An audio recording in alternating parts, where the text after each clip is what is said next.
The morning sun cast long shadows across the marble floors of Ravenshollow Palace as King Edward VII walked through the grand corridors, his footsteps echoing in the silence. The weight of the crown seemed heavier today, though it sat safely in the royal vault.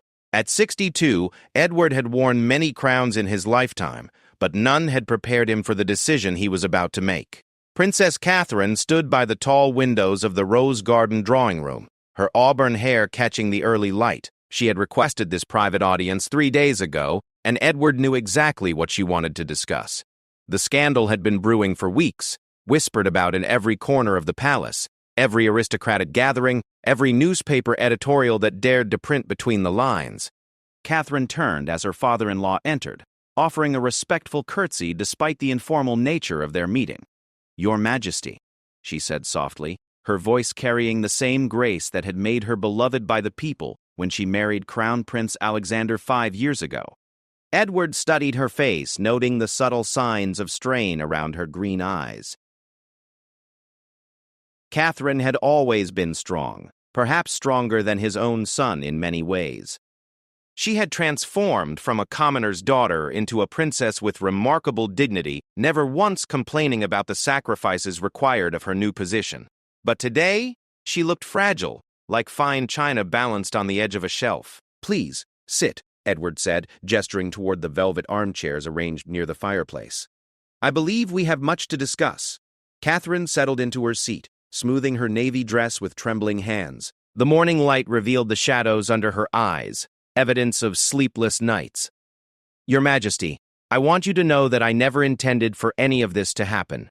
The situation with Queen Consort Victoria has become difficult." Edward's jaw tightened at the mention of his second wife. Victoria, whom he had married 3 years after his first wife's death, had initially seemed like a perfect match. She was sophisticated, intelligent, and understood the complexities of royal life.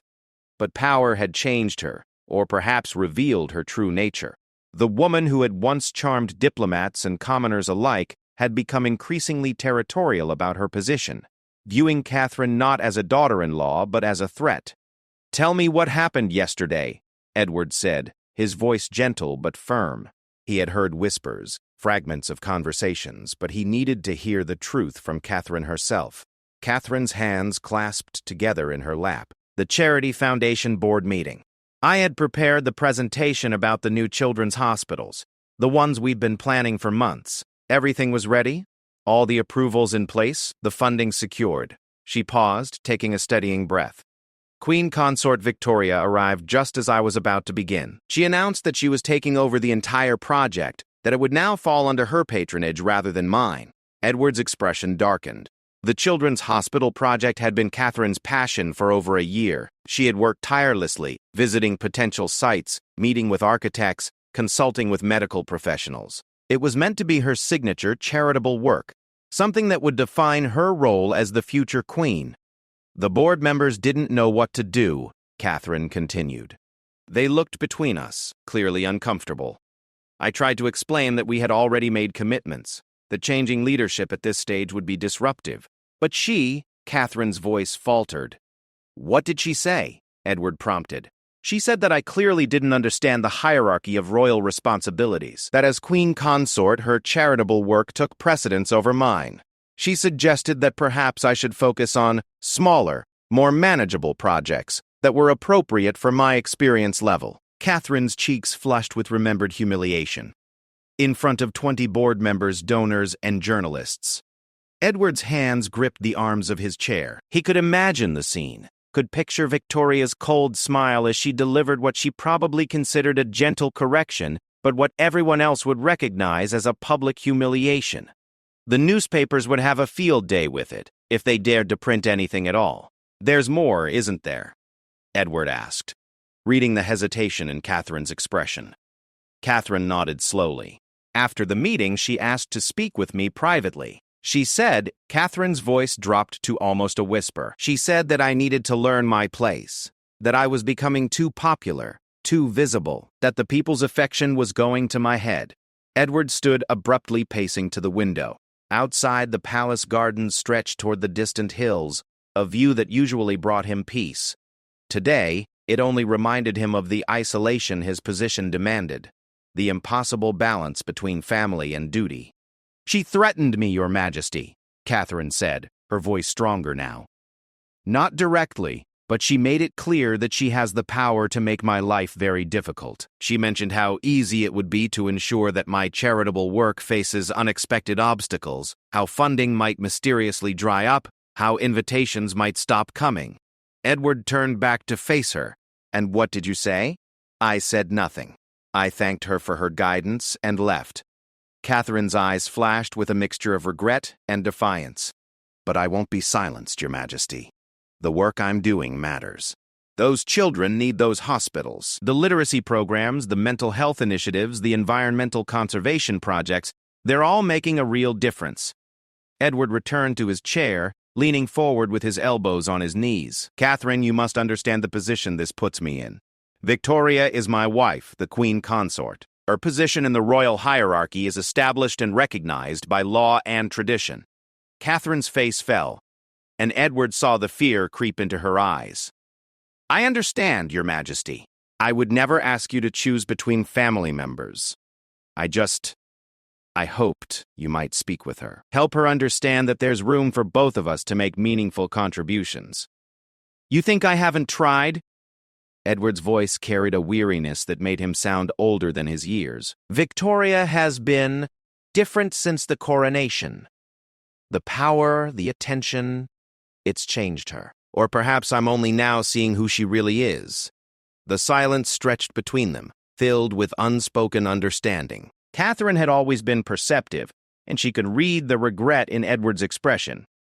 His marriage to Victoria had been politically advantageous but emotionally complicated. She was beautiful, accomplished, and came from a respected noble family, but she had also proven to be calculating in ways that Edward found increasingly troubling. "What would you have me do?" Edward asked finally. "Stand with what's right," Catherine said simply. "I'm not asking you to choose sides in a family dispute.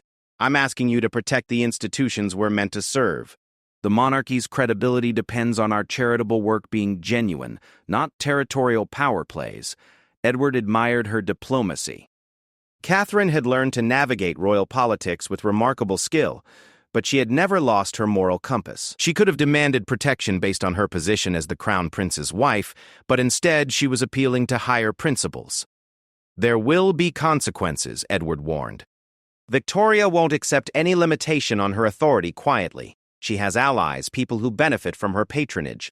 "I know," Catherine replied. "But hiding from conflict hasn't made it go away. It's only emboldened her. Yesterday's humiliation was just the latest in a series of smaller incidents. If I don't stand up now, it will only get worse." Edward studied her face, seeing the determination beneath the exhaustion. Catherine reminded him of his first wife, Eleanor, who had possessed the same combination of grace and steel. Eleanor would have handled Victoria with diplomatic efficiency, never allowing personal animosity to interfere with royal duties. "Tell me about Alexander's position in all this," Edward said, referring to his son, Catherine's husband. Catherine's expression grew complicated. "He tries to stay neutral. He loves us both and doesn't want to be forced to choose sides. He thinks we should be able to work things out ourselves, like adults." She smiled ruefully. "He doesn't understand that some conflicts can't be resolved with goodwill alone." Edward nodded. His son had always been idealistic, sometimes naively so. Alexander wanted to believe that everyone in his family could simply get along, that royal duty was compatible with personal happiness. It was an admirable sentiment, but not always realistic. "He's asked me to be more accommodating," Catherine continued, "to find ways to work with Victoria rather than against her. But every time I try to compromise, she sees it as weakness and pushes harder." "And what do you want from me, specifically?" Edward asked. Catherine took a deep breath. "I want your public support for the Children's Hospital project to continue under my patronage. I want a clear statement that my charitable work has your backing. And I want it understood that undermining other family members' legitimate royal duties is unacceptable." It was a reasonable request, but Edward knew it would be seen as a direct challenge to Victoria's authority. The Queen Consort would view any support for Catherine as a betrayal, a public diminishment of her own position. "You're asking me to declare war," Edward said quietly. "I'm asking you to declare peace," Catherine corrected. to establish clear boundaries that protect everyone's dignity and effectiveness. If we don't address this now, it will poison everything we're trying to accomplish. Edward stood again, this time walking to his desk where a stack of reports awaited his attention. Letters from charities, updates on diplomatic initiatives, briefings on public opinion polls. The monarchy's approval ratings had been climbing steadily since Catherine joined the family, largely due to her authentic connection with ordinary citizens. "The people love you," he said, reading her mind. "Your approval ratings are higher than mine, higher than Alexander's, certainly higher than Victoria's." Catherine shifted uncomfortably. "That's not why I do this work." "I know, but it's a factor I have to consider. The monarchy's survival depends on public support, and you've become one of our greatest assets." Edward turned back to face her. "Victoria sees those poll numbers too. They're part of what's driving her behavior." "So what do we do?" Catherine asked. Edward returned to his seat, his decision crystallizing. "We do what's right regardless of the personal cost. I've been a king long enough to know that avoiding difficult decisions only makes them harder later." Catherine's eyes brightened with hope, but Edward held up a hand. "However, you need to understand what this means. Victoria will not accept this quietly. She'll fight back, and she has weapons at her disposal that could make your life very unpleasant." "What kind of weapons?" Catherine asked, though her tone suggested she already suspected. "She has influence with certain media outlets, relationships with key political figures, connections throughout the aristocracy.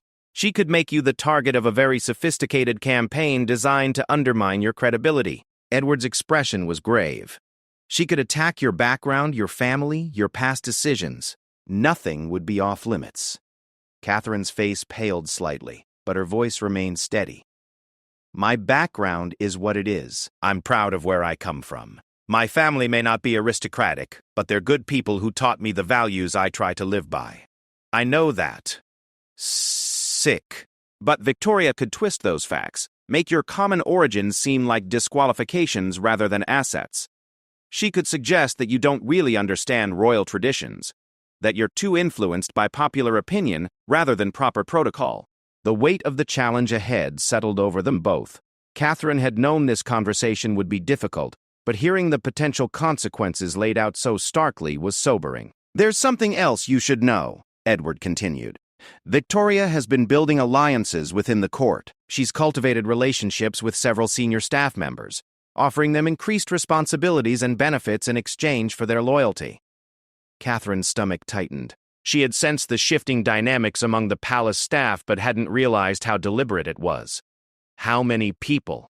Enough to make your daily life complicated if she chooses to activate those relationships. Small things at first, scheduling conflicts, communication breakdowns, resources that suddenly become unavailable.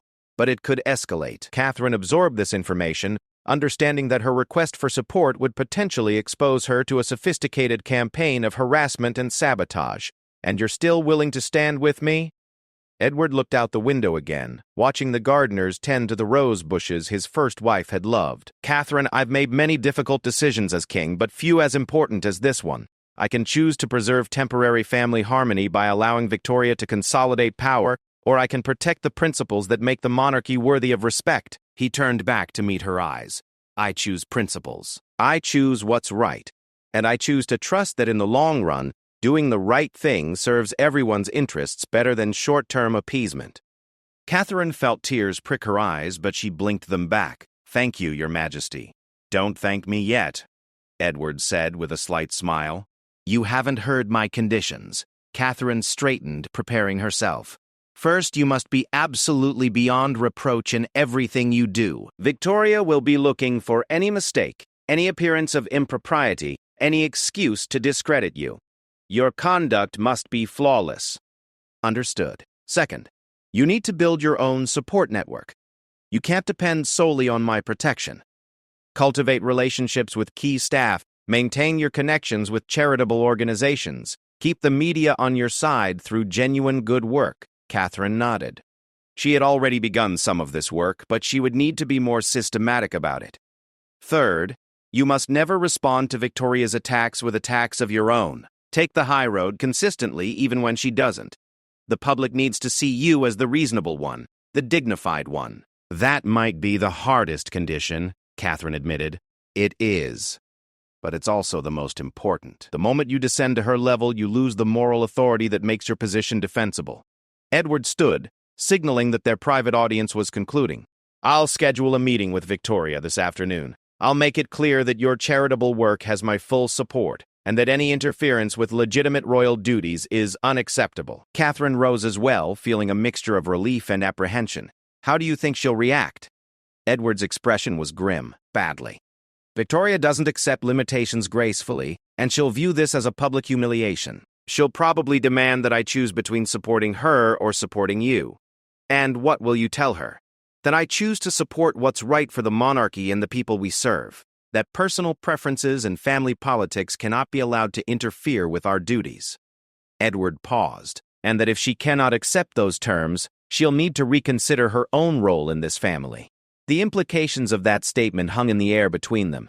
Catherine understood that Edward was prepared to risk his marriage to protect the principles they both valued. Your Majesty, I don't want to be responsible for destroying your happiness, Catherine said quietly. Edward's smile was sad but resolute. Catherine, my happiness is not your responsibility. My duty is to protect this institution and the people who depend on it. If Victoria cannot accept that, then our marriage was built on a false foundation anyway. As Catherine prepared to leave, Edward added one final thought. Remember, this is just the beginning. The real test will come in how we handle the aftermath of today's conversation. Victoria will not go quietly, and the next few weeks will determine whether we can weather the storm she's about to unleash. Catherine curtsied once more. I understand, Your Majesty, and thank you for trusting me, for supporting what's right, and for showing me what true leadership looks like. After Catherine left, Edward remained in the drawing room, staring out at the gardens where his first wife used to walk every morning. He had made his choice, and there would be no turning back.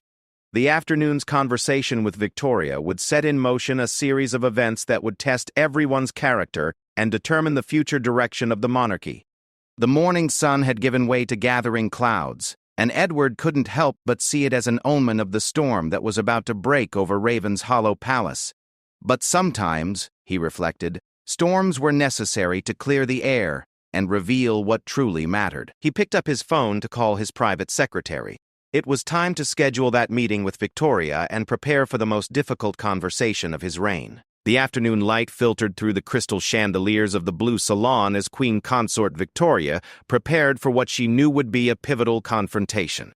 She had heard whispers throughout the palace that morning, seen the subtle changes in how staff members looked at her, felt the shift in the political winds that every experienced royal learned to recognize. Victoria stood before the ornate mirror, adjusting her pearl necklace and ensuring every detail of her appearance was perfect.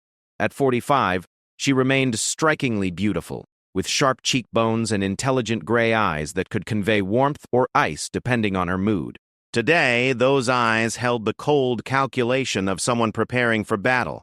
Her lady-in-waiting, Margaret Thornfield, entered quietly. Your Majesty, the King has requested your presence in his private study at 3 o'clock. Victoria's reflection showed no change in expression, but Margaret, who had served her for 2 years, could sense the tension in her employer's rigid posture. Did he specify the nature of the meeting? No, Your Majesty, but Margaret hesitated, uncertain whether to share palace gossip with her mistress. Speak freely, Margaret. The staff are saying that Princess Catherine had a lengthy private audience with His Majesty this morning. Nearly 2 hours. Victoria's jaw tightened almost imperceptibly. She had suspected as much. Catherine's behavior yesterday at the charity board meeting had been unacceptably defiant, and Victoria had known the girl would run crying to Edward rather than accept the natural order of royal hierarchy. Thank you, Margaret. Please ensure that my afternoon appointments are rearranged. And Margaret? Victoria's voice carried a warning note. I trust that any conversations in this room remain confidential.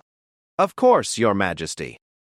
After Margaret left, Victoria allowed herself a moment of genuine emotion. Rage, pure and cold, coursed through her veins. She had worked too hard and sacrificed too much to allow some commoner's daughter to undermine her position. Catherine might have captured the public's affection with her supposed authenticity and charitable work, but Victoria understood something Catherine clearly didn't. Popularity was fleeting, but power was permanent if properly wielded. Victoria's path to the throne had not been easy. Born into minor nobility, she had married her first husband, the Duke of Westmere, at 19. That marriage had been strategically advantageous but emotionally barren, producing no children despite 12 years of trying. When the Duke died in a hunting accident, Victoria had found herself a wealthy widow with extensive social connections but no real power. Meeting Edward had changed everything. He had been mourning his beloved first wife for 3 years when they were introduced at a diplomatic reception. Victoria had recognized the opportunity immediately. A grieving king in need of companionship, a monarchy that required a mature and sophisticated consort. She had courted him with careful patience, presenting herself as someone who understood duty and could complement his reign without competing for attention. For 2 years, the arrangement had worked beautifully. Victoria had fulfilled her ceremonial duties with grace, supported Edward's initiatives, and maintained the dignified presence that the role required. But then Alexander had announced his engagement to Catherine Miller, a middle-class teacher from the northern provinces, and everything had begun to unravel. Victoria had initially tried to be gracious about Catherine's introduction to the family. She had offered guidance, shared insights about royal protocol, even helped select Catherine's wedding wardrobe. But Catherine's natural charisma and genuine warmth had quickly made her more popular than Victoria herself, a development that threatened everything Victoria had worked to achieve. The irony was bitter.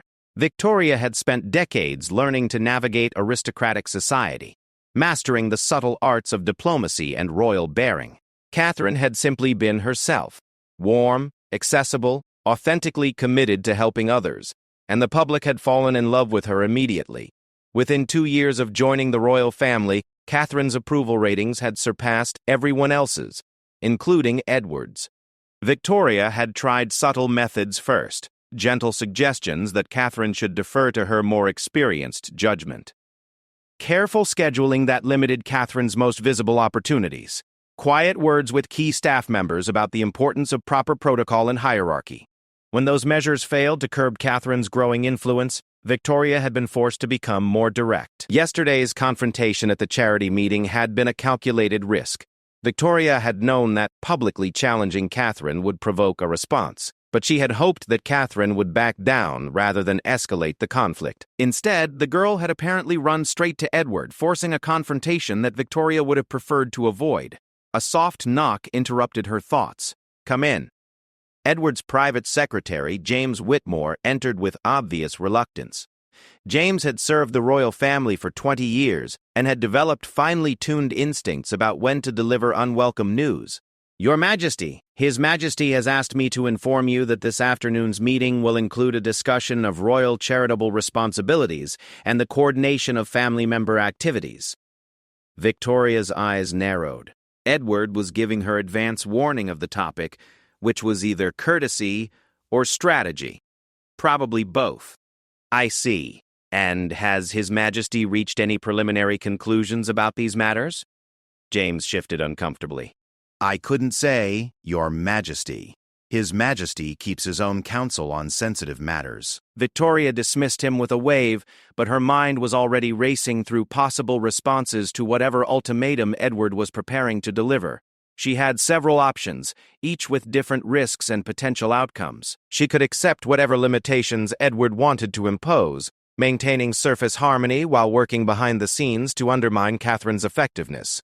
It was the safest approach, but would require her to swallow a significant public humiliation. She could refuse to accept any constraints on her authority, forcing Edward to choose between his wife and his daughter-in-law. It was a risky strategy that could backfire spectacularly, but it might also clarify the power dynamics once and for all. Or she could find a middle path, appearing to compromise while actually strengthening her position for future conflicts. This would require careful calculation and perfect execution. Victoria had always prided herself on her strategic thinking, but Catherine's popularity had created variables that were difficult to control. The public's affection for the young princess wasn't based on traditional royal qualities like dignity and protocol. It was based on emotional connection and perceived authenticity. Those weren't assets Victoria could easily compete with. As 3 o'clock approached, Victoria made her final preparations. She selected a conservative navy suit that projected authority without appearing confrontational. Her jewelry was modest but expensive, projecting affluence without ostentation. Her hair was pulled back in an elegant chignon that emphasized her cheekbones and gave her an air of aristocratic authority. The walk to Edward's study felt longer than usual, though Victoria maintained her customary measured pace. Palace staff bowed and curtsied as she passed, but she sensed a subtle change in their deference. Word traveled fast in the royal household, and everyone could feel the shifting political winds. Edward's study was a sanctuary of dark wood paneling, leather-bound books, and masculine comfort. It had been his retreat since ascending to the throne, the place where he made the decisions that shaped the kingdom. Victoria had been invited here many times, but today felt different. The room seemed smaller, the atmosphere charged with tension. Edward stood as she entered, offering the courtesy due to her rank, but with none of the warmth that usually characterized their private interactions. "Victoria, please sit down." She settled into the chair across from his desk, noting that he had chosen to keep the formal barrier between them rather than sitting in the more intimate seating area by the fireplace. The message was clear. This was official business, not a personal conversation. "I trust you know why I asked you here." Edward began without preamble. "I assume it concerns this morning's conversation with Catherine," Victoria replied, matching his formal tone. "Though I must say I'm surprised that private family matters are being treated as affairs of state." Edward's expression hardened. When those private family matters interfere with official royal duties, they become affairs of state. "Your behavior yesterday at the charity board meeting was inappropriate and potentially damaging to the monarchy's reputation." Victoria felt her carefully controlled temper flare. "My behavior?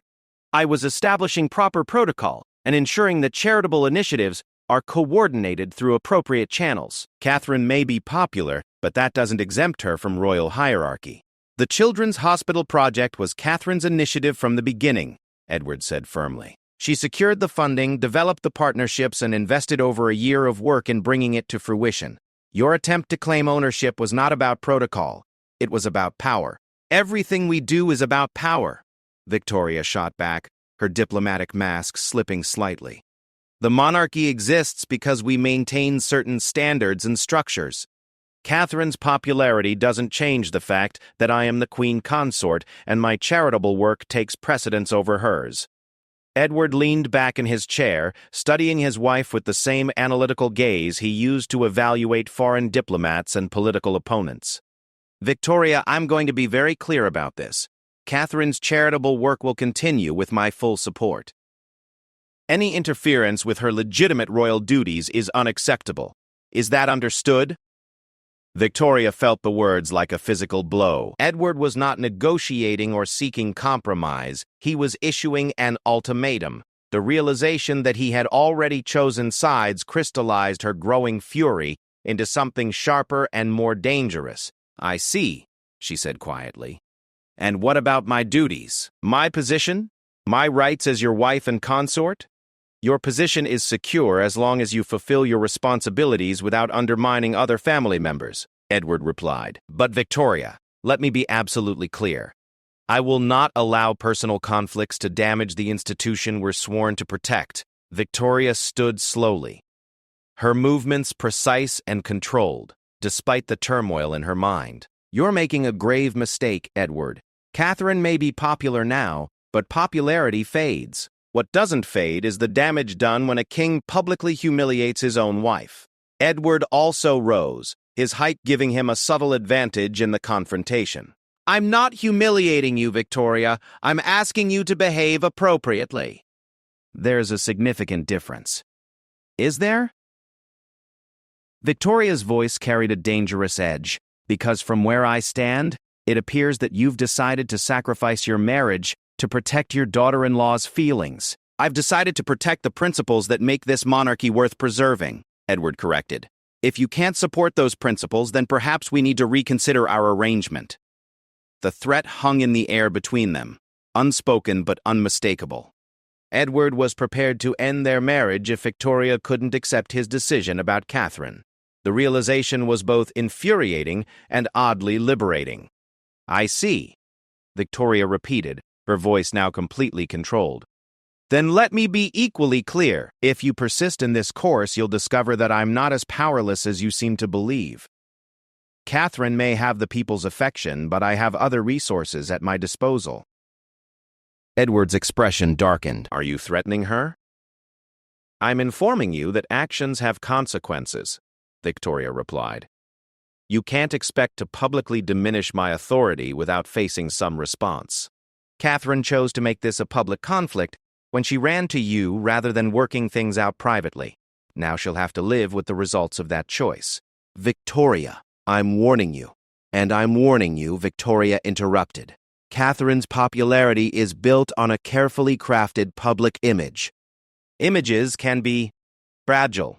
One significant scandal, one revelation about her background or behavior, and all that public affection could evaporate very quickly. Edward stepped around his desk, closing the distance between them.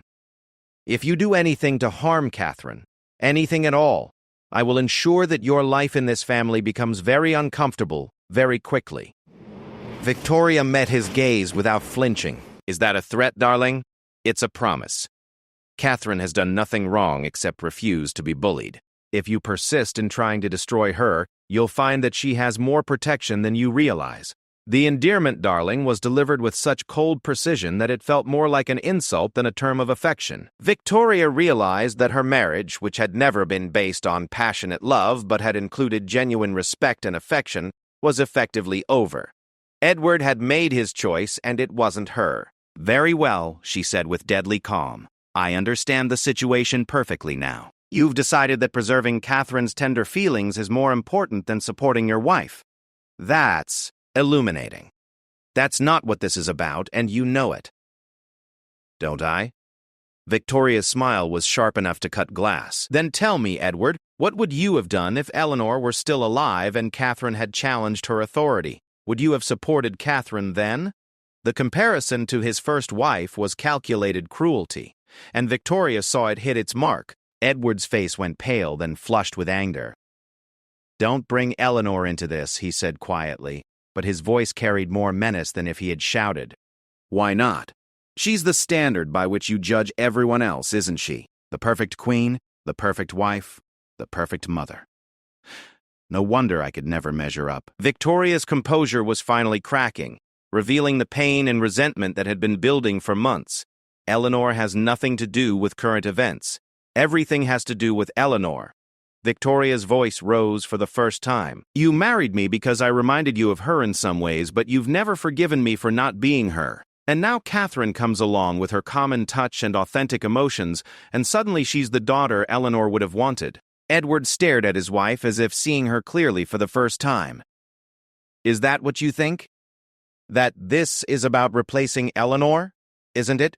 Victoria's laugh was bitter. Catherine represents everything Eleanor stood for. Genuine care for people, authentic charitable work, natural grace, while I represent the calculated political marriage you accepted because you couldn't have what you really wanted. The truth in her words created a moment of uncomfortable silence. Edward had indeed married Victoria partly because she possessed some of Eleanor's diplomatic skills and social grace, though he had convinced himself that he had genuine feelings for her as well. Victoria, our marriage may have begun as a political arrangement, but it became more than that. At least, I thought it had. Did it? Or did you just need someone to fill Eleanor's role until you found someone more suitable? Victoria's pain was raw now, all pretense abandoned. Catherine isn't just threatening my charitable work, Edward. She's threatening my entire identity in this family.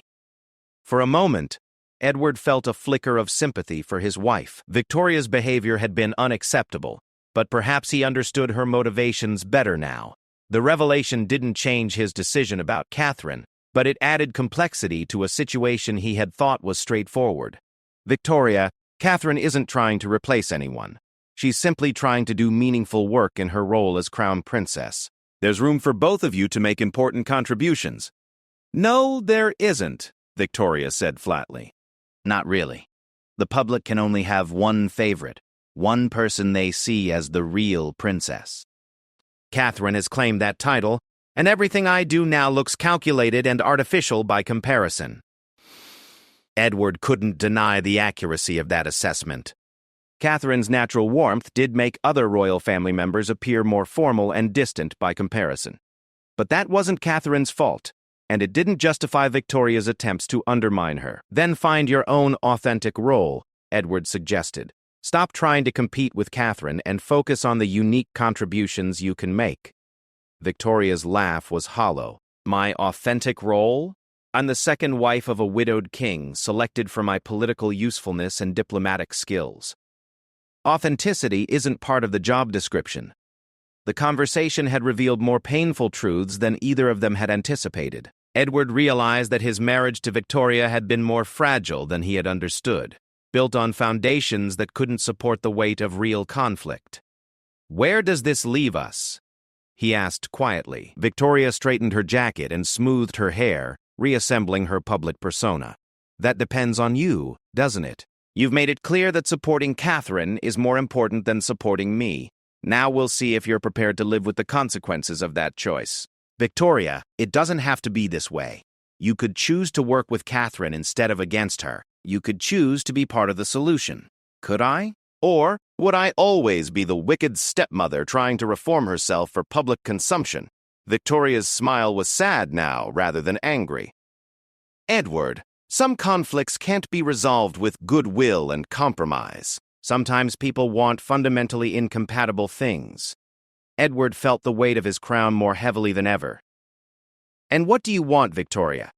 "I want what I've always wanted. To matter.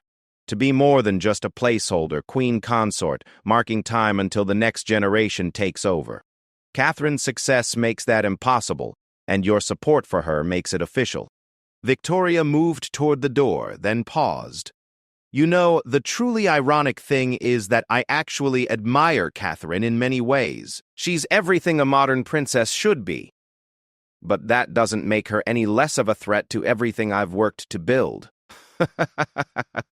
"It doesn't have to be a threat," Edward said one last time. Victoria looked back at him with something approaching pity. "Oh, Edward, for someone so skilled at political strategy, you can be remarkably naive about human nature. This was always going to end in conflict. The only question was whether you would support your wife or your daughter-in-law when that moment came. And now I have my answer." Edward replied. "Yes," Victoria agreed. "Now we both do."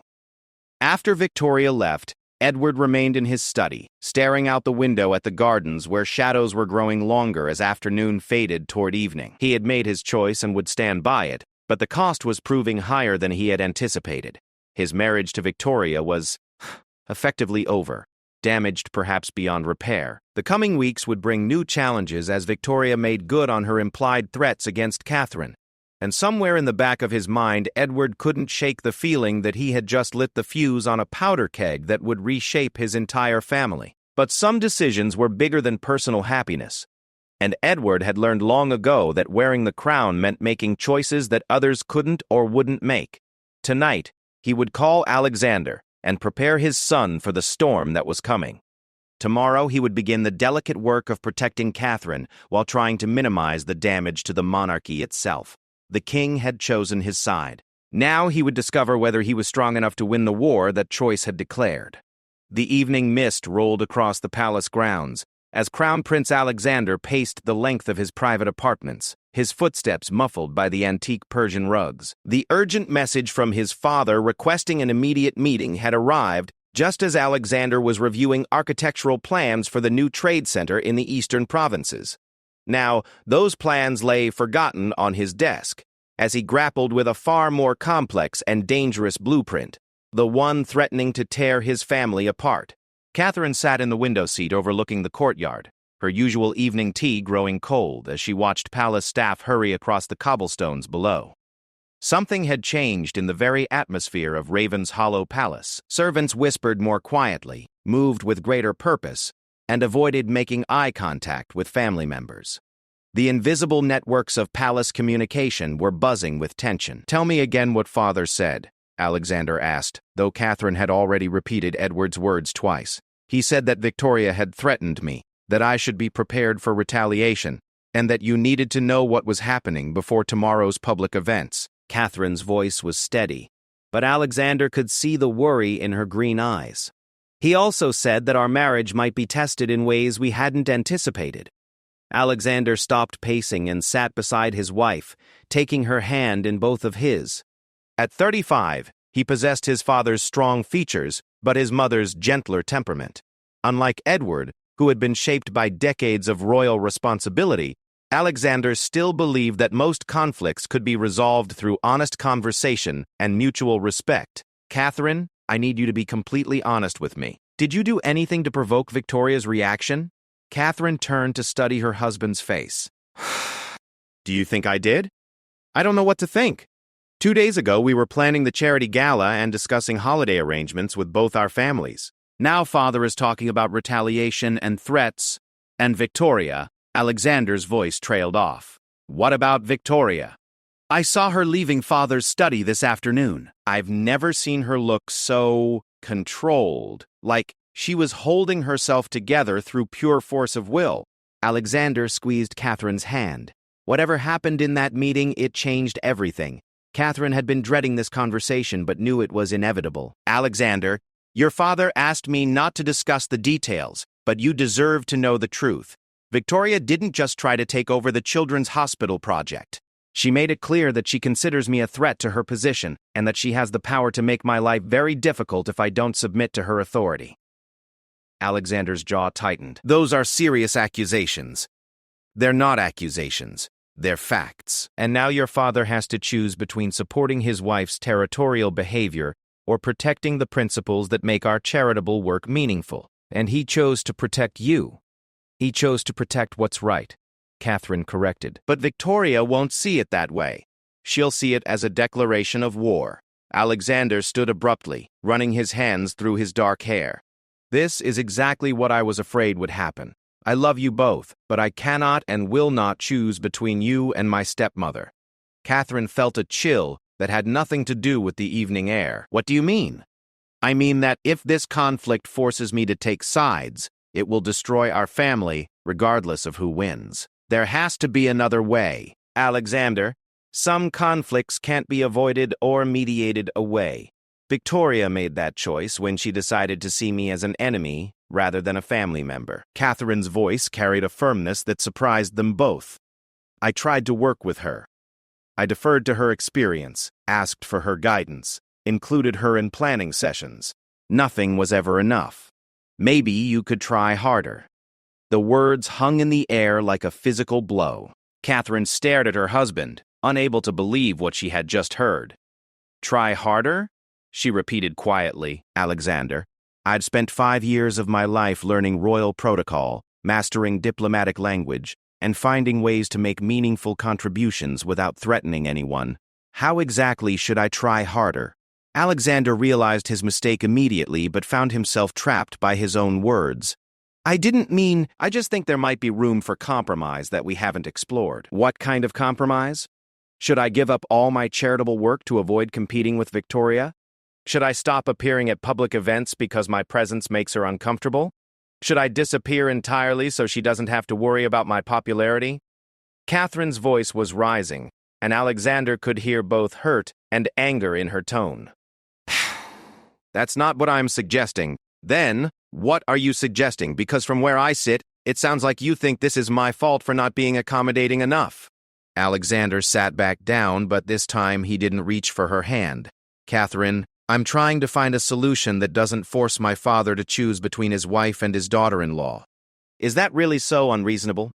It is when one person has been systematically bullying the other, and the family's response is to tell the victim to try harder to get along with her bully.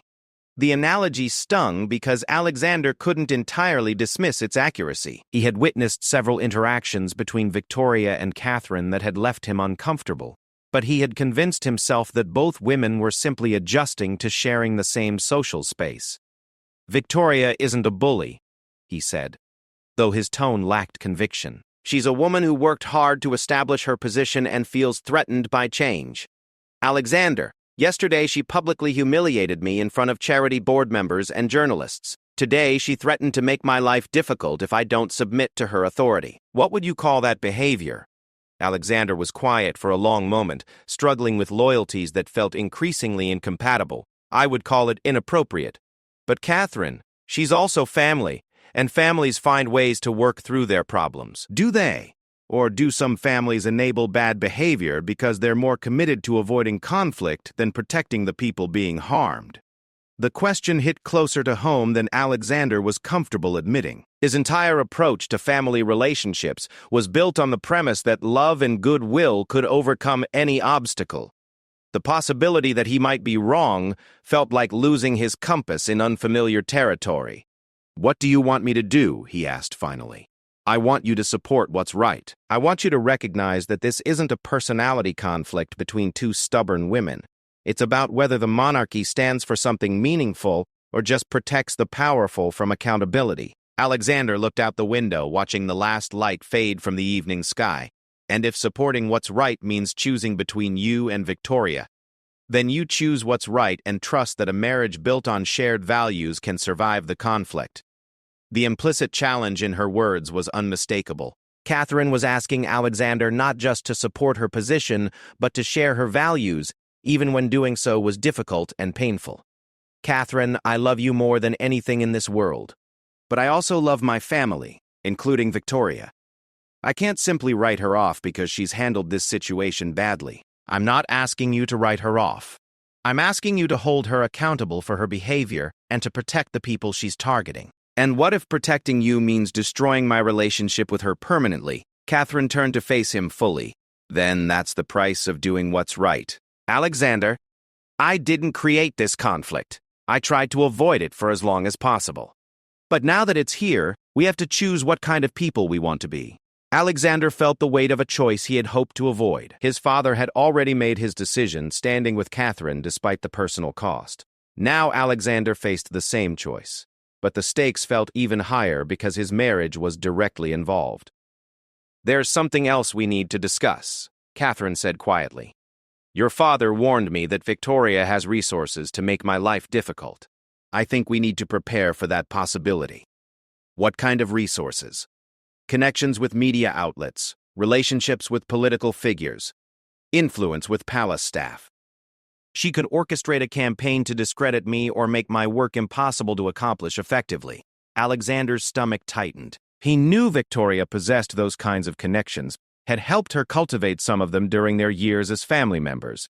The possibility that she might weaponize those relationships against Catherine was disturbing but not entirely surprising. "She wouldn't go that far," he said, though he wasn't entirely convinced. "Wouldn't she?" "Alexander, she's already demonstrated that she's willing to publicly humiliate me to protect her position. What makes you think she'll stop there?" Alexander didn't have a good answer. His understanding of Victoria was based on their interactions as family members, situations where her interests had aligned with his. He had never seen her respond to a direct challenge to her authority. "What does father think we should do?" "Be absolutely beyond reproach in everything we do. Build our own support networks. Never respond to attacks with attacks of our own." Catherine recited Edward's advice like a battle plan, which in many ways it was. "That sounds like preparing for war. 'Cause that's what this is, Alexander. Victoria made it a war when she decided that destroying me was preferable to sharing influence." Catherine's voice was sad but resolute. "The only question now is whether we're going to fight back or just hope it goes away on its own." Alexander felt overwhelmed by the complexity of the situation. His instincts told him to find a middle path, to mediate between the competing interests, to preserve family harmony. But Catherine was right that some conflicts couldn't be mediated away. "What do you need from me?"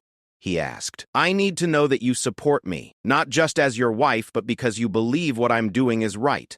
I need to know that if Victoria escalates this conflict, you'll stand with me even when it's difficult." Alexander understood that this was more than a request for support. It was a test of their marriage's fundamental values. Catherine was asking him to choose between his desire for family harmony and his commitment to justice, between his comfort and his principles. "Catherine, if I support you publicly, it will probably end my relationship with Victoria permanently.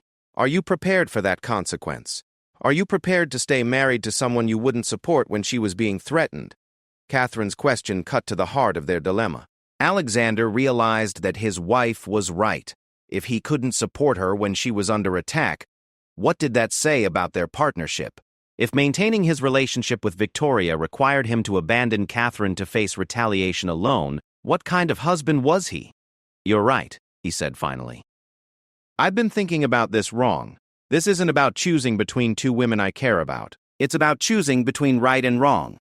Catherine felt relief wash over her, though she tried not to show how much she had feared his answer. "And what do you think is right?" "I think Victoria's behavior has been unacceptable. I think my father was correct to support your work, and I think my first loyalty has to be to my wife and the values we share, not to family harmony at any cost." Alexander stood and walked to his desk, where the forgotten trade center plans reminded him of his official duties as Crown Prince. "Catherine, I want you to know that whatever Victoria does next, you won't face it alone. We'll handle it together. Even if it gets ugly, especially if it gets ugly. That's when people's true character is revealed, and I want to make sure mine is something our future children can be proud of."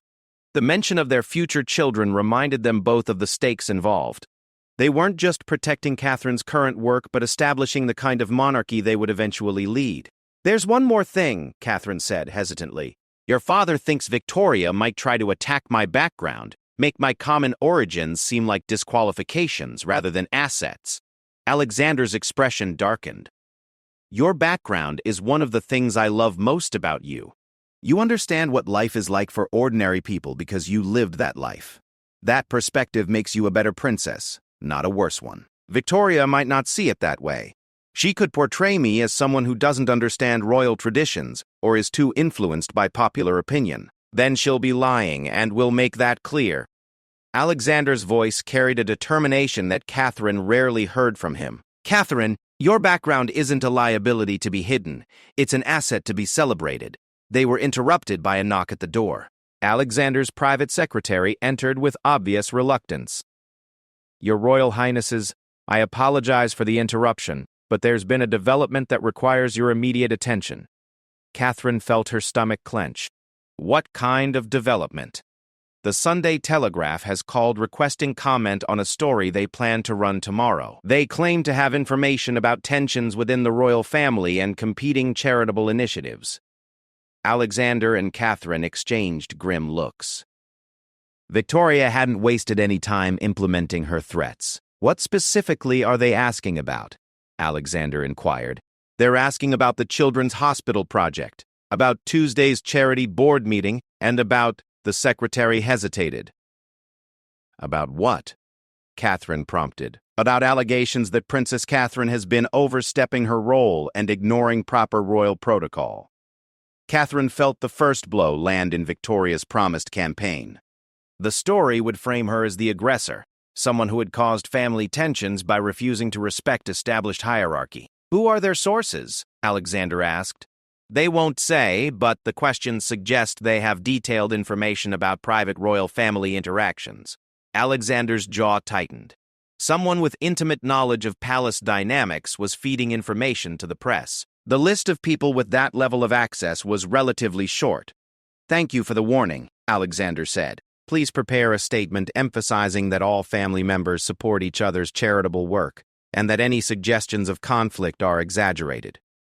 After the secretary left, Alexander turned to Catherine with grim determination. "It's starting!" "Yes," Catherine agreed. "Are you ready for this?" Alexander looked at his wife, seeing her clearly perhaps for the first time since the crisis began. She wasn't asking him to choose sides in a petty family dispute. She was asking him to choose what kind of person he wanted to be when tested by real adversity. "I'm ready," he said. "The question is whether Victoria is ready for the fight she just started." Catherine smiled for the first time all day.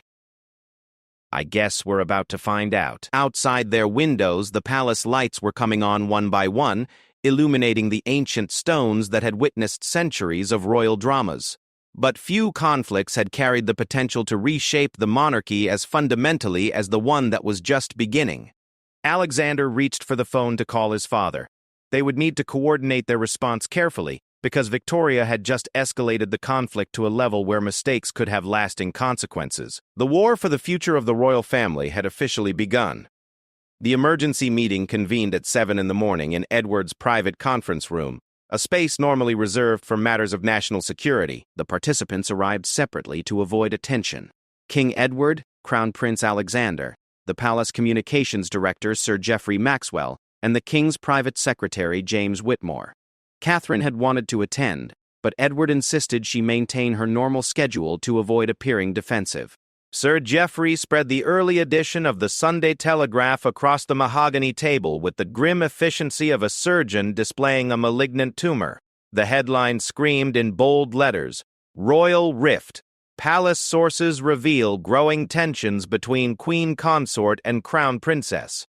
The article was devastating in its precision. Every detail was accurate enough to be believable, but framed to paint Catherine as an ambitious young woman who had refused to accept guidance from her more experienced stepmother-in-law. The unnamed sources spoke of concerning patterns of behavior and a troubling disregard for royal hierarchy. Most damaging was a quote attributed to a senior palace insider, stating that Princess Catherine seems to believe that popularity with the public exempts her from the protocols and traditions that have guided the royal family for centuries. The Queen Consort has tried to provide gentle guidance, but her efforts have been rebuffed. Edward finished reading and looked up at the faces around the table. "How bad is this?" "Catastrophic," Sir Geoffrey replied bluntly.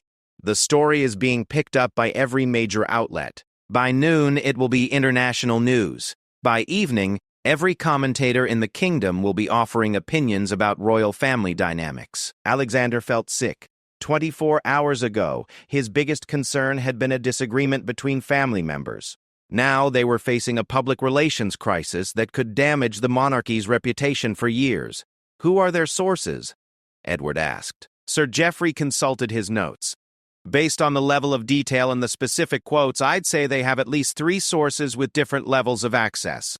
Someone from the charity board meetings, someone with knowledge of palace staff discussions, and someone with intimate familiarity with recent private conversations." The implication was clear. Victoria had orchestrated a sophisticated campaign involving multiple collaborators, each providing different pieces of information to create a comprehensive attack on Catherine's character and judgment.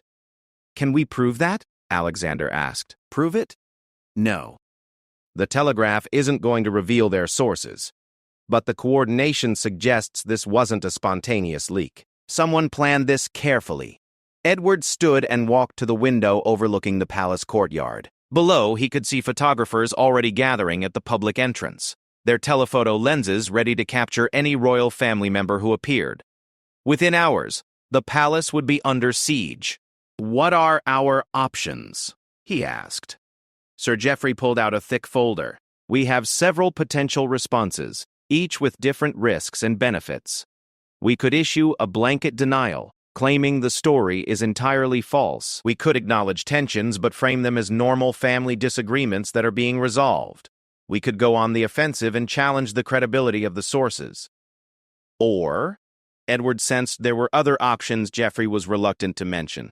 "Or we could confirm that there have been disagreements but present them as resolved through mature family discussion. We could emphasize unity and shared commitment to royal duties." Alexander leaned forward. "That option sounds like throwing Catherine under the bus." "Not necessarily, but it would require acknowledging that there were legitimate concerns about protocol and coordination that have now been addressed." Edward turned back to the table. "Absolutely not. We will not legitimize Victoria's behavior by suggesting that Catherine did anything wrong." Sir Geoffrey's expression grew more serious. "Your Majesty, I need to be frank about something.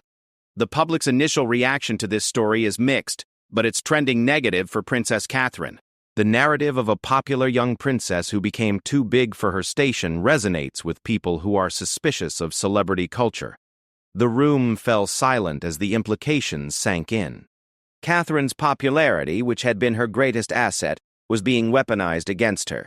Victoria had found a way to make the public's affection for Catherine seem like evidence of her arrogance and ambition. "How long do we have before we need to respond publicly?" Edward asked. "We're already past the optimal response window," Sir Geoffrey replied.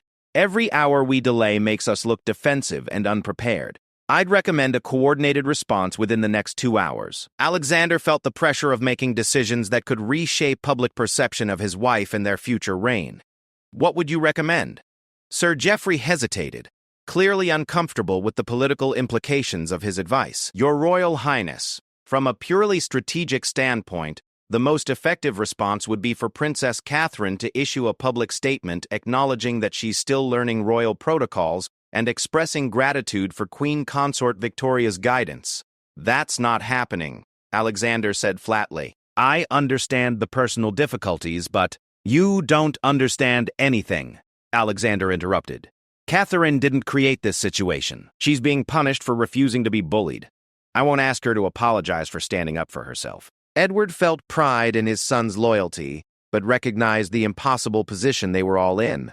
Geoffrey, what happens if we don't apologize? If we stand firm and defend Catherine's position? Then this becomes a prolonged public battle, where every royal family interaction is scrutinized for signs of tension.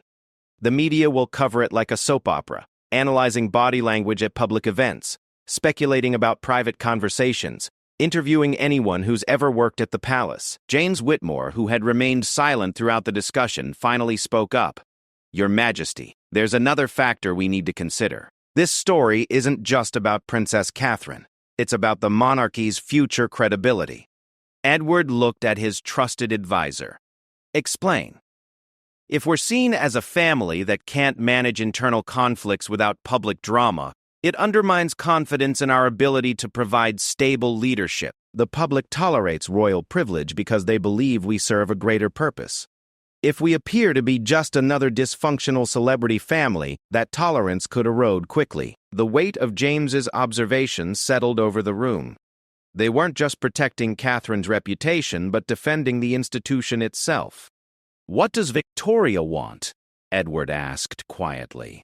Sir Geoffrey consulted another set of notes. Based on the story's framing and the source's talking points, I believe she wants Catherine to accept a significantly reduced public role. The sources keep emphasizing that Princess Catherine should focus on learning and supporting rather than leading charitable initiatives. She wants Catherine neutralized, Alexander said. Essentially, yes. If Princess Catherine accepts a subordinate role and defers to Queen Consort Victoria's authority, the story dies and Victoria consolidates her position as the family's primary charitable figurehead. Edward felt the trap closing around them. Victoria had created a situation where defending Catherine required prolonged public conflict, but surrendering meant allowing her to be diminished and controlled. There's one more thing, Sir Geoffrey said reluctantly. I've received preliminary indications that more stories are coming. This isn't a single article, but the beginning of a sustained campaign. Alexander's blood ran cold. What kind of stories? I don't have specifics yet, but my contacts suggest they're planning to dig into Princess Catherine's background, her family's finances, her pre-royal relationships. They're looking for anything that can be used to suggest she's unsuited for her role. Edward slammed his hand down on the table, causing everyone to jump. Enough.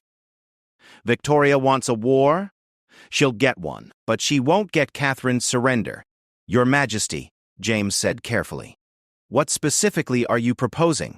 Edward looked around the table at the faces of men who had served the monarchy faithfully for decades. We're going to tell the truth, all of it. We're going to explain exactly what happened, why it happened, and where we stand going forward. Sir Geoffrey looked horrified. Your Majesty, that would mean publicly criticizing Queen Consort Victoria. The political ramifications could be severe. The political ramifications of allowing her to destroy Catherine would be worse, Edward replied. Geoffrey, I want you to prepare a comprehensive statement explaining that Princess Catherine's charitable work has the full support of the Crown, that attempts to undermine her legitimate royal duties are unacceptable, and that the monarchy stands behind her completely. And Queen Consort Victoria? Edward's expression was grim but resolute. Victoria made her choice when she decided to make this a public battle. She'll have to live with the consequences of that decision. Alexander felt a mixture of relief and apprehension. His father was choosing to fight rather than surrender, but the cost could be enormous for everyone involved. What about the other stories they're planning? He asked. We'll deal with each one as it comes, Edward said, but we'll deal with them from a position of strength, not weakness. Catherine has nothing to hide, and we won't act as if she does. Sir Geoffrey was frantically taking notes. Your Majesty, this strategy will likely provoke an escalation.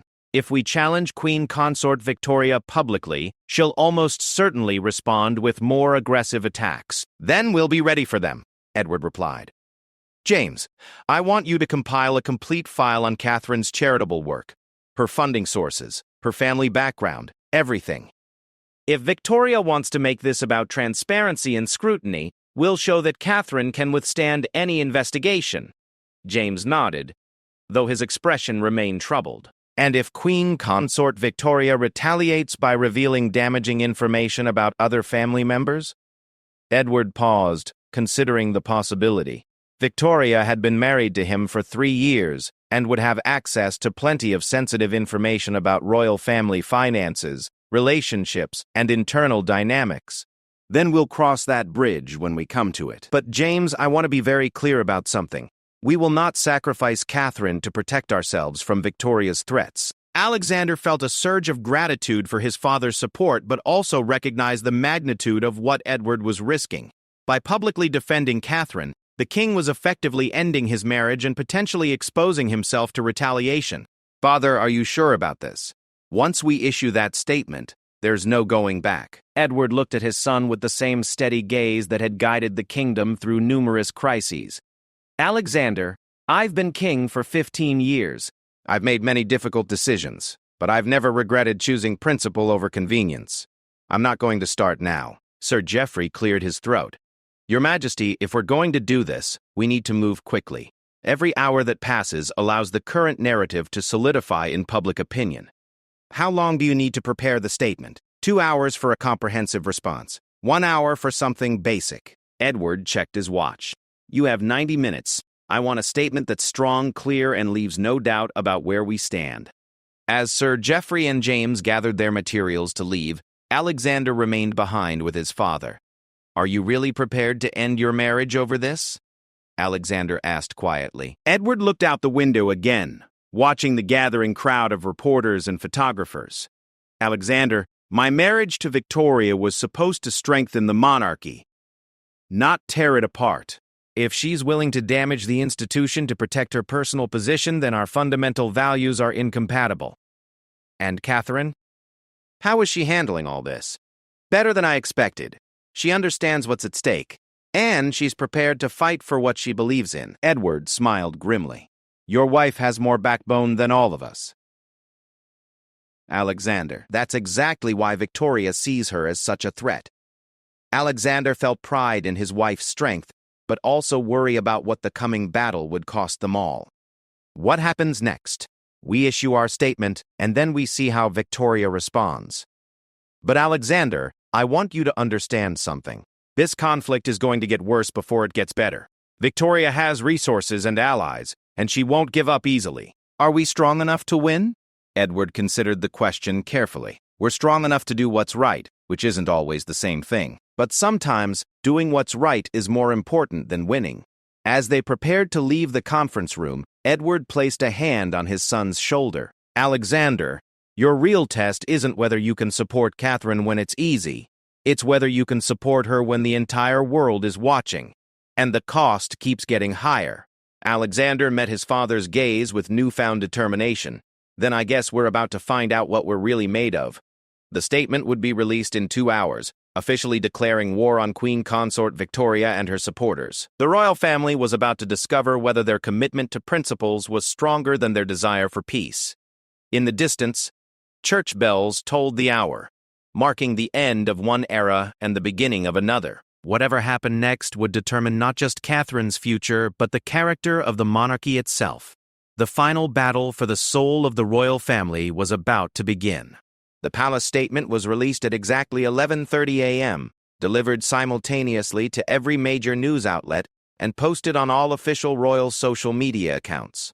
Sir Geoffrey had crafted it with surgical precision, each word chosen to convey strength without appearing defensive, clarity without unnecessary detail. His Majesty the King wishes to address recent speculation about royal family charitable activities. Princess Catherine's charitable work, including the Children's Hospital Initiative, has the complete support of the Crown. Her dedication to serving the people through meaningful charitable work exemplifies the values the royal family represents. Attempts to undermine legitimate royal duties or mischaracterize family members' contributions are contrary to the monarchy's commitment to unity and service. The king has full confidence in Princess Catherine's judgment and leadership in her charitable endeavors. Catherine read the statement 3 times before the magnitude of it fully registered. Edward hadn't just defended her position. He had publicly declared that she had his complete support and full confidence. Language that, in royal communications, constituted an unequivocal endorsement. By referring to attempts to undermine her work as contrary to the monarchy's commitment, he had effectively accused Victoria of betraying fundamental royal values. The response was immediate and explosive. Within minutes of the statement's release, palace switchboards were overwhelmed with calls from journalists seeking clarification. Social media erupted with hashtags supporting both sides, #StandWithCatherine and #RespectTheQueen, trending simultaneously as the public divided into camps. Victoria received word of the statement while having her morning tea in her private drawing room. Her personal assistant Margaret delivered the news with obvious reluctance, placing a printed copy on the silver tea tray with trembling hands. Victoria read it once, then again more slowly.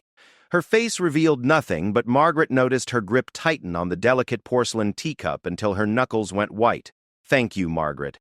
Please ensure that I'm not disturbed for the next hour." After Margaret left, Victoria allowed herself exactly 60 seconds of raw fury. She threw the teacup against the wall, watching it shatter into dozens of pieces that scattered across the Persian rug like fragments of her shattered illusions.